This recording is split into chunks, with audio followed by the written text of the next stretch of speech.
Another one that was out in left field that we were really shocked about, Pay the Ghost by Nicolas Cage, came out in 2015. Mm-hmm. Yeah. That doesn't even come to mind. Yeah, Nicolas Cage in a horror movie is kind of like...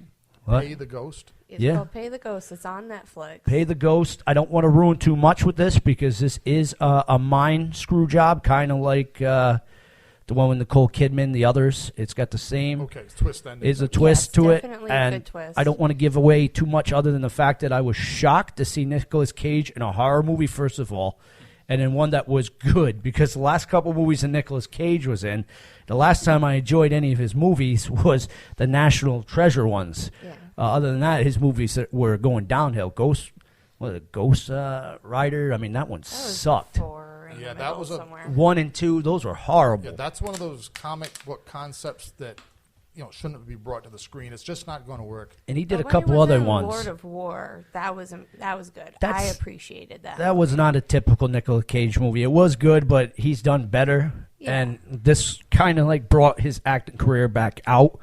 Another thing worth watching, Westerns, ladies and gentlemen, are coming back with a fierceness. We had talked about this before, where it's the only thing that seems like it's not making a comeback. Well, 2016 might be the year. I don't know. I'm not sure how good they're going to be able to make new Westerns with with all this political correctness. They're doing it. Yeah. They're doing it. So let's go down to some music before we pull up talking about some wrestling. Let's go down to some Nightmare Avenged Sevenfold right here on Chuckles Crypt, Rhode Island Free Radio.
Great song. Unfortunately, it was made for I almost slipped, a very crappy movie. I think you can say that word, though. I don't think that's one of the... That's not one of the 7 words of death. I just won't say it, because then I'll get used to saying it, and I'll sound like I'm an uneducated radio host like some other folks that we know put on shows. So I'm going to try not to say that, because I did go to... I did graduate high school. And I learned polar bears. Yeah, and I did learn other English words that are still offensive other than bad words.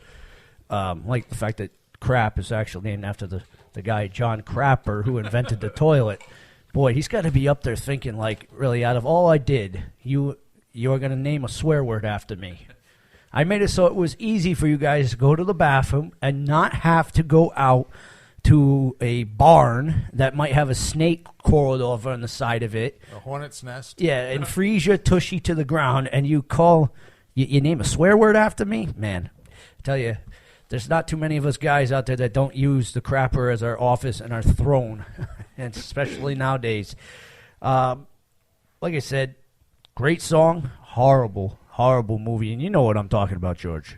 If you guys don't know, you're listening to Chuckles Crypt here on Rhode Island Free Radio. I don't say that enough. I really should.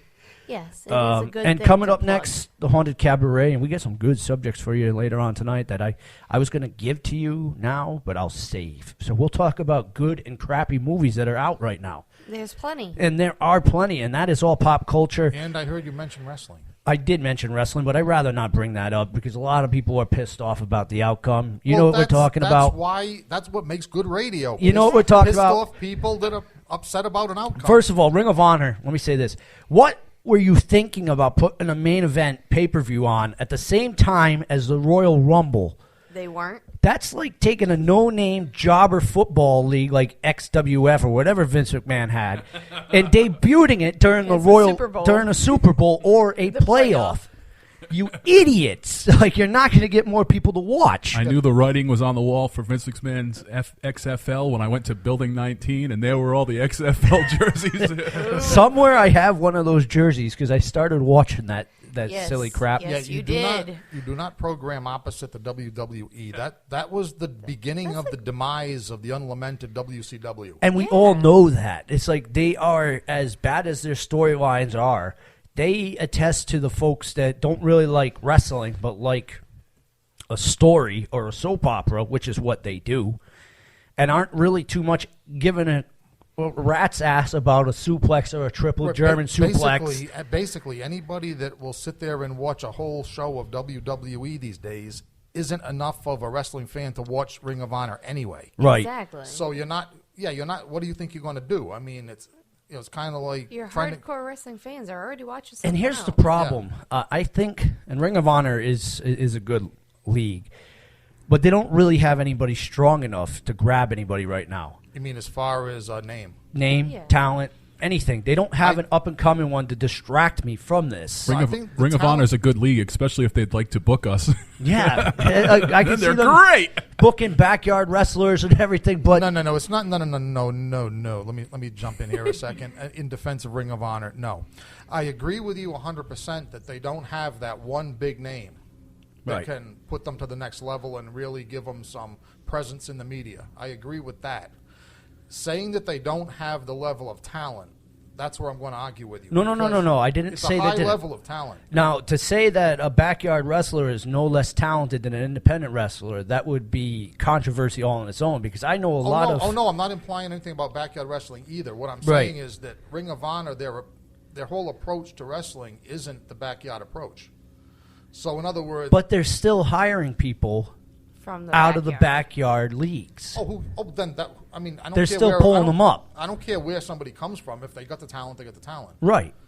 Oh, I thought what you were getting at was that they were tending a little bit toward the backyard approach to things. There is no more, and I'll tell you this out there.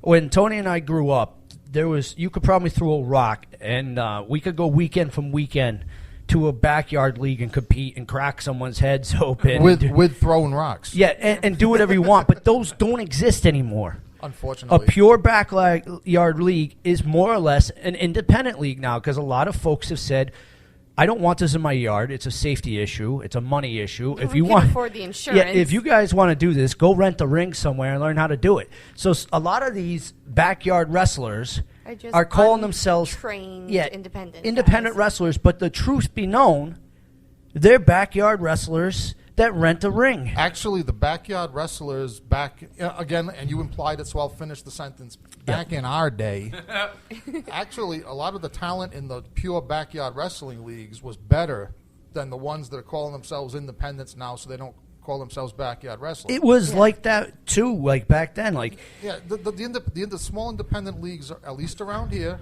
in New England, they're kind of like in between. They're not the pure enthusiastic amateurs of backyard wrestling. They're not good enough to take that next step up to the recognized leagues. They're kind of in that limbo. Like stuck in the middle. Yeah, they're not. They're wannabes, and there's always exceptions. I know that there's an exceptional wrestler somewhere out there. I'm not talking to you. I'm talking to the majority of wrestlers, the majority of talent. That's why you are where you are. In other words, they don't put enough time into developing their characters. They don't put enough time into developing their craft. Well, yeah, good point, because I remember way back yonder when USWF first started off, we had our only competitor was an independent league called NEWA. Right. And those guys would get pissed off that we would get more recognition than their group. But you had better we had characters and storylines and stuff that people could relate to, where the independent scene was just pure those wrestling. Generic guys that you saw Undertaker Tombstone 50,000 times that couldn't make it into WWE. May I say some names? You know who you are. The Mountie. The Mountie. And some other folks that I need not say because they're radio personnels that thought they were wrestlers but couldn't hack it in the big time, so they went to the little guys, and they were those generic little guys that no one really cared about. No, I think in our day, the difference between a backyard wrestler and an independent wrestler was if you had a driver's license. If you were on bike, you could be a backyard wrestler.